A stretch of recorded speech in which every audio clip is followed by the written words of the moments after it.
শুভ সকাল রোজের পাঁচিলের থেকে আমি রিমি নিয়ে চলে এলাম আরেকটি ছোট্ট ভিডিও। আর যা শীত পড়েছে এই শীতের মধ্যে এত আরাম বলার মতো না। যাই হোক, সবাই পিকনিকে যাচ্ছেন তো বা ঘুরতে টুরতে যাচ্ছেন তো তাহলে একটু জানাবেন। তো যাই হোক, রান্নাঘরের পাট অনেকক্ষণ আগে চুকিয়ে দিয়েছি, টুকটাক সব রান্নাই হয়ে গেছে। এখন চলে এসেছি একটা ছোট্ট করে সস বানাবো। সেটা কি, দুটো ডিম সেদ্ধ করেছি, আমুল দুধ, কাঁচা লঙ্কা, কাঁচা টমেটো আর রসুন আর একটু শুকনো লঙ্কা একসাথে ভালো করে ভেজে সেগুলোকে ভালো করে পেস্ট করব। আর সামান্য একটু চিনি আর লবণ দিয়ে একখানা সস হবে। এই সসটাই বানাতে আসলাম আর কি। যাই হোক, আর গত দিনের কেক তো রয়েছে, তার মানে বুঝতেই পারছেন ঈশিতা চলে যাচ্ছে আজকে। আর এই জন্য ওকে হালকা একটা টিফিন করে দেওয়ার মতন ব্যবস্থা করলাম, কিন্তু মনে হয় না সে খাবে, কারণ সে রাস্তায় কিচ্ছু খায় না, মানে কিচ্ছু না। ওই হয়তো একটু চিপস, না হলে দুটো বিস্কুট। ওকে জোর করলাম যে তাহলে একটু কিছু করে দিই, না ও খাবে না। ওর বাড়ির থেকেও জোর করেছে, কিন্তু সে কিচ্ছুই খাবে না। তাই আমি বললাম ঠিক আছে, আমি প্যাকেটে করে দিচ্ছি, না খেতে পারলে ফেলে দিস। এখন বললো খাবে, আর কেকটা খাবে এটুকুনি আমি শিওর। যাই হোক, আর কালকে তো কেক বানিয়েছিলামই, সেই কেকগুলোকে সুন্দর করে ওইভাবেই প্যাকেটে দিয়ে স্ট্যাপলার মেরে দিলাম। এবার ও এটা নিয়ে যাবে আর ও আসবে। ও গাড়ি ঠিক করেছে। আমারই এক কাকা আছেন এখানটায়, ওই কাকার কলেজে ডিউটি ছিল, কিন্তু ওর জন্য বিশেষ করে কাকা আবার ওকে দিয়ে আসবে। আমায় বললো তাহলে বৌমা চলো একসাথে পৌঁছে দেবো স্টেশনে। আর এই যে এবার এগুলোকে গুছিয়ে আমি বেরোবো। দুপুরের খাওয়া দাওয়া সব কমপ্লিট হয়ে গেছে, যা আছে রাতে হয়ে যাবে। আজকে আর রান্নার অতটা চাপ নেই, কারণ একসাথে অনেক কিছু করে ফেলেছিলাম আজকে।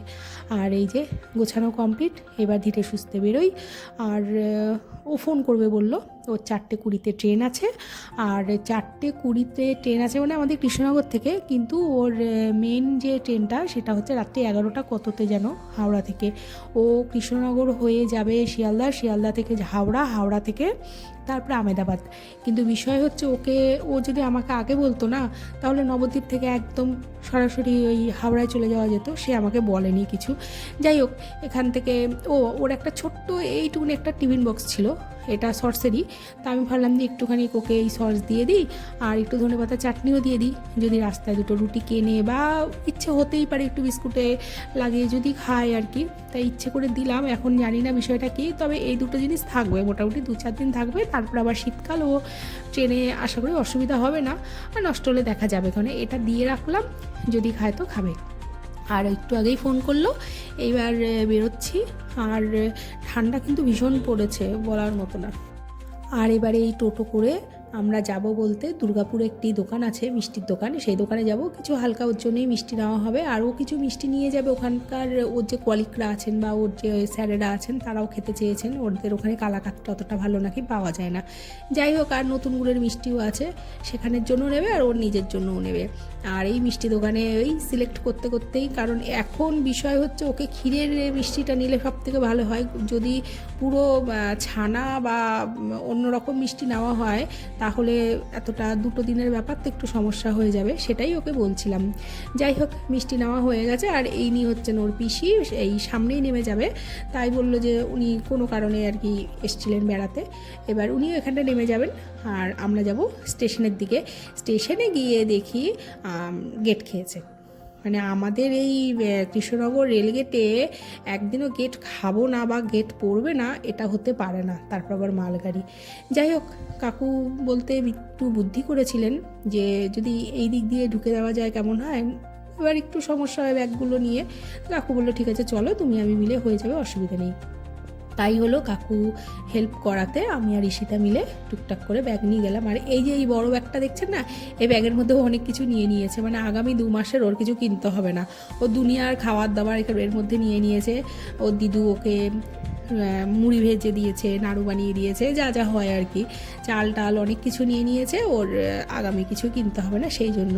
আর ও টিকিট কাটতে গেলো, কাকু এখান থেকে বেরিয়ে যাবে কাকুর কলেজে, আর আমি এখানে দাঁড়াচ্ছি। এবার ও চলে যাবে। মনটা একটু খারাপ, স্বাভাবিক, কারণ এই যে এত কটা দিন ছিল, প্রায় 1 মাস, অনেক গল্প, অনেক কিছু। যাই হোক, আবার আসবে সেই সামনে 6টা মাস পরে যখন ওর পরীক্ষা হবে তখন। আর এখন ও চলে যাবে অনেকটাই দূরে, 6টা মাস দেখা হবে না, এই যা। যাই হোক, অনেকটাই আমাকে স্মৃতি দিয়ে গেল। ওরও একটা ভালো সময় কাটলো, পরীক্ষার ছুতোতে আসলো ঠিকই, কিন্তু একটা সুন্দর সময় কাটালাম আমরা। যাই হোক, এখন মেয়েরা বড় হয়েছে বা ছেলেমেয়েরা বড় হলে তো নিজেদের একটা ব্যাপার থাকেই। আর এই ট্রেনে সব ওকে ব্যবস্থা করে দিলাম, টিকিটটা বললাম যে ফোনের কভারে ঢুকিয়ে নে। আর এবারও ধীরে সুস্থে যাবে, আর আমিও এখান থেকে বাড়ির দিকেই চলে আসবো, কারণ হয়ে গেছে। আর হ্যাঁ, ওর এক বান্ধবী এসেছিলো, বান্ধবীর মা আর কি, ওর বান্ধবীর জন্য কিছু জিনিস দিল, ওর ব্যাগের মধ্যেই নিয়ে নিল সেগুলো।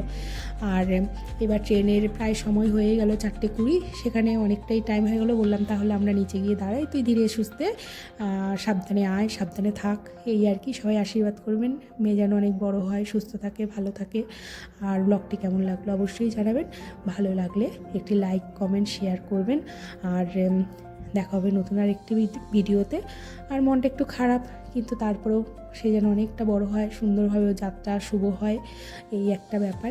যাই হোক, আজকের মতন এখানটাই, দেখা হচ্ছে নতুন আর একটি ভিডিওতে। ততক্ষণ সবাই ভালো থাকবেন, সুস্থ থাকবেন, সাবধানে থাকবেন। শুভরাত্রি, শুভ সন্ধ্যা, শুভ বিকেল, সব কিছু।